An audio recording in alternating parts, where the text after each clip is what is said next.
യഥാർത്ഥ ബുദ്ധിജീവികൾ എന്ന് പറയത്തില്ലേ, ഞാനുമായിട്ട് കൂട്ടുകൂടുന്നവരാണ്.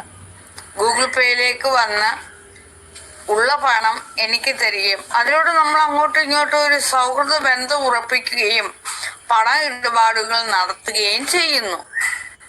അപ്പോൾ അവർക്ക് പണവും കിട്ടുന്നു, എൻ്റെ ശ്രേഷ്ഠമായ സൗഹൃദവും അവർക്ക് കിട്ടുന്നു. അവിടെ ഞങ്ങൾ രണ്ടു കൂട്ടരും തുല്യമായിട്ട് പോകുന്നു.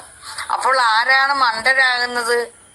അവിടെ ജോലിക്ക് പോകുന്നില്ലേ എന്ന് എഴുതി പിടിപ്പിച്ച് വെച്ചിരിക്കുന്നവര്, നെഗറ്റീവ് മാത്രം പറഞ്ഞിറങ്ങുന്നവര്. അതുപോലെ തന്നെ കുറച്ചു മുമ്പ് ഒരു ആളുടെ കമന്റുകൾ കാണുകയുണ്ടായി, നിനക്ക് മാത്രമല്ല ഞങ്ങൾക്കും തെറി എഴുതാവുന്ന. എഴുതിക്കോളൂ, ഞാൻ പറഞ്ഞല്ലോ എഴുതേണ്ടത്. നിങ്ങളുടെ സമയം തെറി എഴുതി കളയുക, നിങ്ങൾക്ക് അതല്ലേ വേണ്ടത്.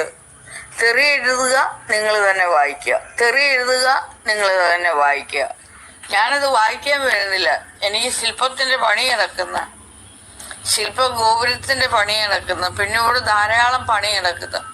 നിങ്ങൾ തന്നെ സമയം കളഞ്ഞ് നിങ്ങളുടെ അക്ഷരത്തെ ഇത്തിരി അക്ഷരം വായിച്ച് പഠിച്ച് എടുത്തിട്ടുണ്ടെങ്കിൽ അത് നിങ്ങൾ തന്നെ തെരി എഴുതി വെക്കുന്നു, നിങ്ങൾ വായിക്കുന്നു, അല്ലെങ്കിൽ വേറെ ആരെങ്കിലും അത് വായിക്കാൻ വരുന്നു, അവർ സമയം കളയുന്നു. പക്ഷെ ഞാൻ അങ്ങനെയല്ല. അത്രയും സമയം കൊണ്ട് എൻ്റെ ജോലികൾ ഞാൻ ശ്രദ്ധയോടെ കരുതലോടെ ഇവിടെ ചെയ്യുന്നു. അത്രയേ ഉള്ളൂ. അപ്പോൾ ഇത്തരത്തിലുള്ള നെഗറ്റീവ് എഴുതി വെക്കുന്നവരെ കൊണ്ട് ഞാൻ എന്താ ചെയ്യുക? സ്ക്രീൻഷോട്ട് എടുക്കുന്നു, അവരുടെ കമന്റുകൾ സ്ക്രീൻഷോട്ട് എടുക്കുന്നു. പ്രത്യേകിച്ച് അവരെ കൊണ്ട് നമുക്കൊരു പ്രയോജനവും ഇല്ല, ഒരു ഒരു ഒരു പ്രയോജനവും ഇല്ല ആ ശവങ്ങളെ കൊണ്ട്. മനസ്സിലായോ? അപ്പൊ അവരുടെ ആ ബുദ്ധിഹീനമായ ഭ്രാന്തം നിറഞ്ഞ ആ വാക്കുകളിലെ ഞാൻ എൻ്റെ GP നമ്പർ എഴുതി വെച്ച് ഒരു മറുപടി കൊടുത്ത് പോസ്റ്റ് ചെയ്യുമ്പോൾ ആ GP നമ്പറിലേക്ക്, PP നമ്പറിലേക്ക്, അക്കൗണ്ട് നമ്പറിലേക്ക് എനിക്ക് പണം എത്തിക്കൊണ്ടേയിരിക്കുന്നു. വല്ല കാര്യമുണ്ടോ അവറ്റകൾക്ക്?